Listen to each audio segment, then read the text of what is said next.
这如果现在要认罪伏法的话呢，可以保留一条全尸。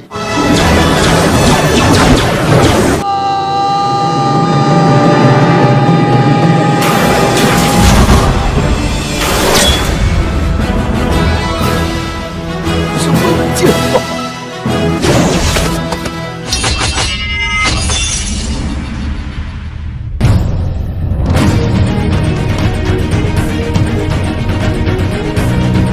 ？Halo bro Bray dimanapun Anda berada. Apa kabarnya? Tentunya kalian semua dalam keadaan baik-baik saja. Kali ini bersama saya Barto, yang akan merangkum tentang film lama yang tidak kalah menariknya dengan film action lainnya.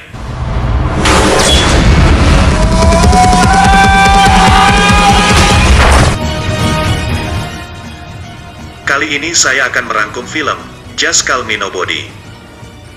Film ini dirilis di awal tanggal 3 Desember tahun 2010, disutradarai oleh kakek buyut saya yang paling ganteng seperti saya yang bernama Chu Win Ping yang berdurasi sekitar 1 jam lebih. Oke, tanpa berlama-lama dan berbasa-basi lagi karena basi itu memang tidak enak. Mari siapkan diri Anda, atur posisi rebahan, tarik nafas, dan jangan lupa siapkan kopi ireng sebagai pelengkap sandaran Anda. Selamat menonton dan intro dulu bos.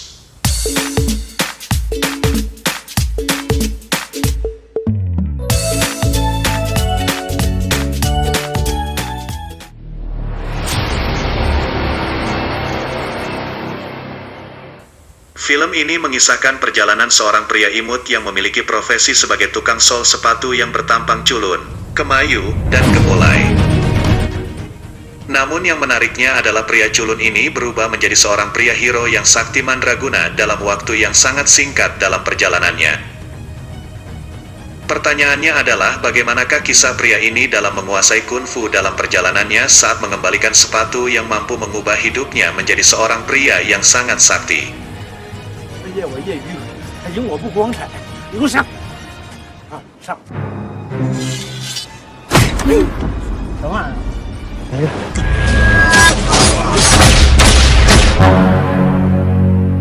Cerita diawali dengan seorang ayah yang akan pergi ke medan perang dan mulai berpamitan kepada keluarganya. Saat itu sang ayah yang mengendong anaknya yang masih bayi berkata kepada anaknya yang diketahui bernama Wude, kalau dirinya kelak kembali jika anaknya nanti sudah bisa berbahasa Inggris. 啊养我儿？啊！去养我干啥？ Sang istri pun terheran-heran dan bertanya mengapa bahasa Inggris itu penting. Sang ayah berkata, dengan kemajuan zaman yang begitu cepat, kelak bahasa asing akan bermanfaat bagi sang anak. Singkat cerita, waktu pun berlalu begitu cepat setelah sekian lama sang suami pergi ke medan perang. Terlihat sang istri yang mulai mengajarkan anaknya bahasa Inggris. Dengan berbekal tulisan yang dicetak menggunakan printer milik tetangga, sang ibu pun dengan tekun mengajarkan sang anak.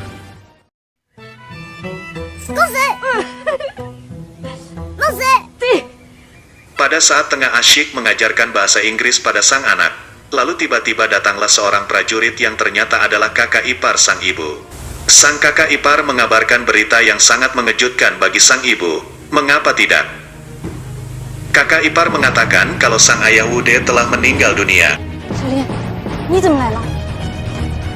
你哥呢？ Hal yang lebih gila dan konyolnya lagi dikatakan sang suami mati bukannya karena terbunuh di medan perang. Namun sang suami mati saat main baku hantam bersama sang janda di atas ranjang. 战死沙场吗？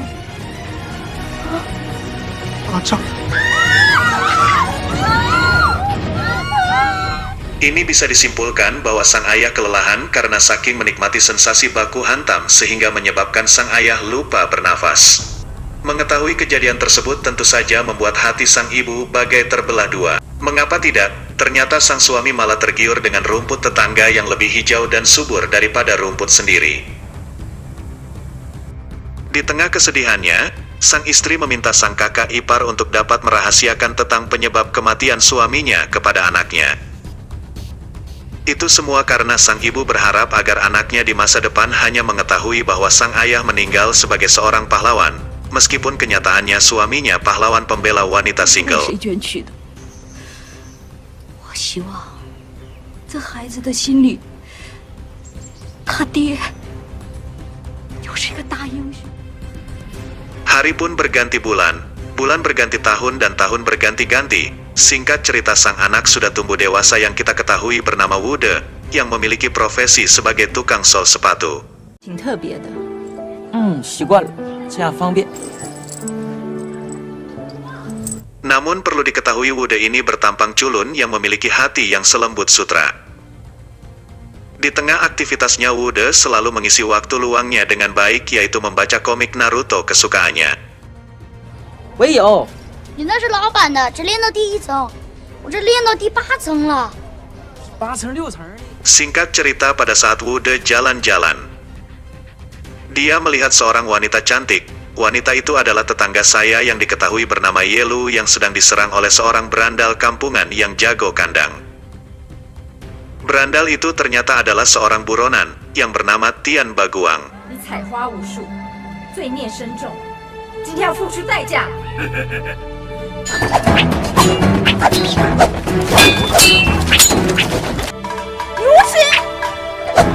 Sebagai seorang laki-laki kemayu berhati lembut, tentu saja Wude tidak akan tega melihat wanita dianiaya oleh seorang berandal kampungan. Dengan antusias ia melempar sepatunya tepat mengenai muka sang berandal tersebut.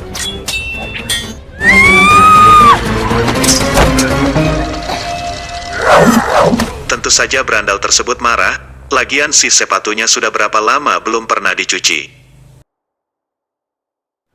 刚刚是你用鞋子丢我的。 Pertarungan pun tidak bisa dihindari. 刚刚是你的脚。 Wude yang tidak bisa kungfu pun semakin terdesak oleh sang berandal tersebut. Namun tiba-tiba, 去死吧！ ada sebuah bola besi melayang dengan kecepatan 100 km per jam, tepat menghantam wajah sang berandal. Lalu apa yang terjadi?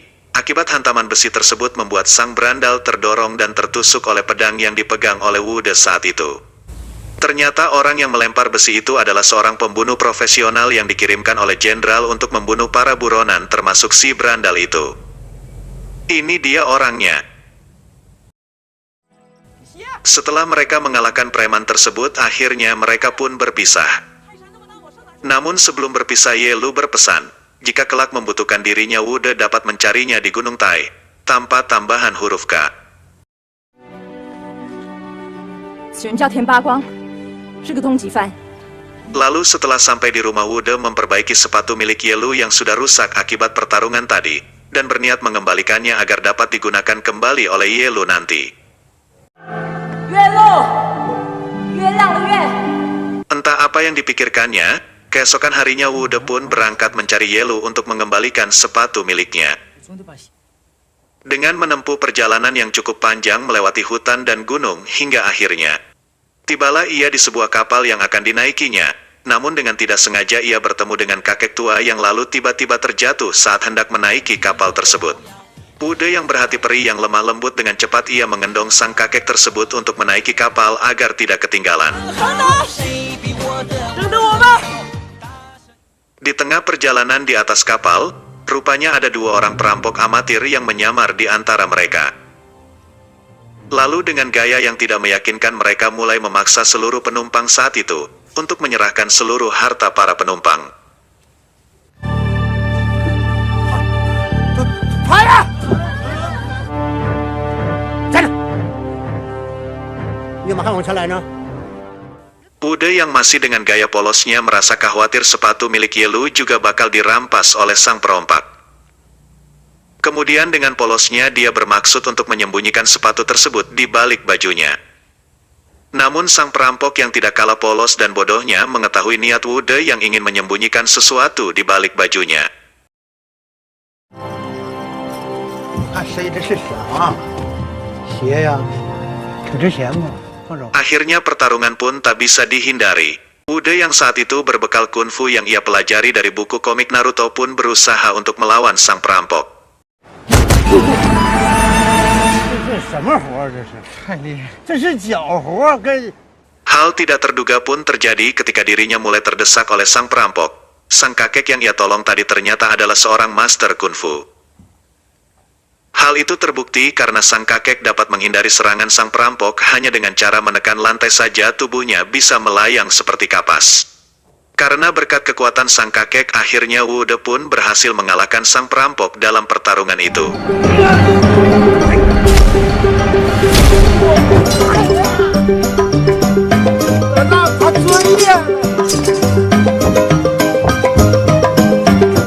Kejadian itu sontak membuat sang perampok dan para tetangga sekitar saat itu merasa bahwa Wude adalah seorang master kungfu. Padahal sebenarnya kalau melihat tampang Wude saat itu, mungkin mengangkat senjata yang ada di balik celananya saja mungkin Wude tidak sanggup. Namun karena melihat keahlian Wude, sang perompak pun kemudian kabur terjun ke sungai.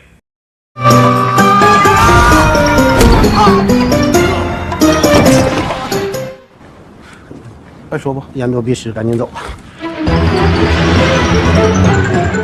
Sebelum mereka berpisah sebagai hadiah, sang kakek diam-diam memberikan kekuatannya kepada Wudi lewat sentuhan lembutnya serta sebuah kitab sakti pedoman 9 yin. 小伙子，没事吧？这本书你拿去看看吧，对你会有帮助嘞，啊。 Kisah Sin pun berlanjut. Hingga sampailah perjalanan Wude di suatu tempat yang kelihatan sangat mencekamkan. Lalu tiba-tiba dirinya dihampiri mantan saya, seorang wanita cantik yang mulus molek nan indah jelita, yang ternyata memiliki motif lain, yaitu ada udang di balik kue bakwan. Saat mereka sedang asyik berbincang-bincang, tiba-tiba seorang wanita muncul dengan gerakan yang begitu cepat menabur bubuk seperti tepung.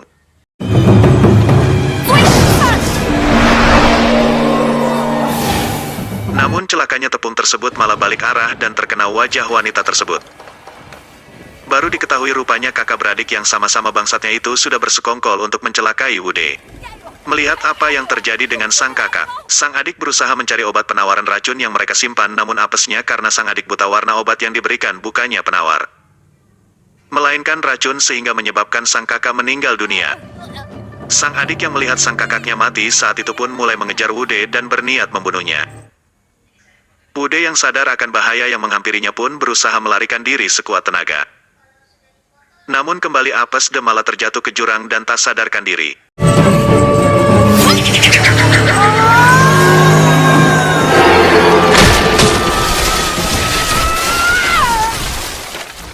Rupanya di bawah jurang adalah kediaman seorang kakek gondrong kumal yang terlihat seperti orang yang sudah lama tidak mandi pakai rinso, yang ternyata adalah master kungfu bernama Tutuo.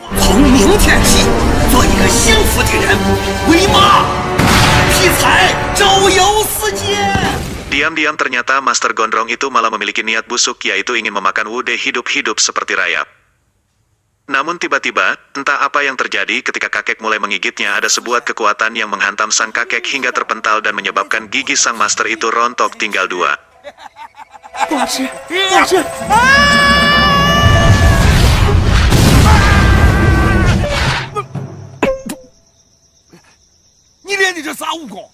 Setelah kejadian tersebut, sang kakek gondrong menyadari bahwa ada kekuatan musuhnya yang ia cari selama ini berada di dalam tubuh Wude. 后拓，俺是不会跟你比武的，别再纠缠我了。当初是你找我来，没有逼就分开，我要逼。俺说过了，不可能的。对子来吧！这些年来，我一直都想寻个机会，再跟他斗一场。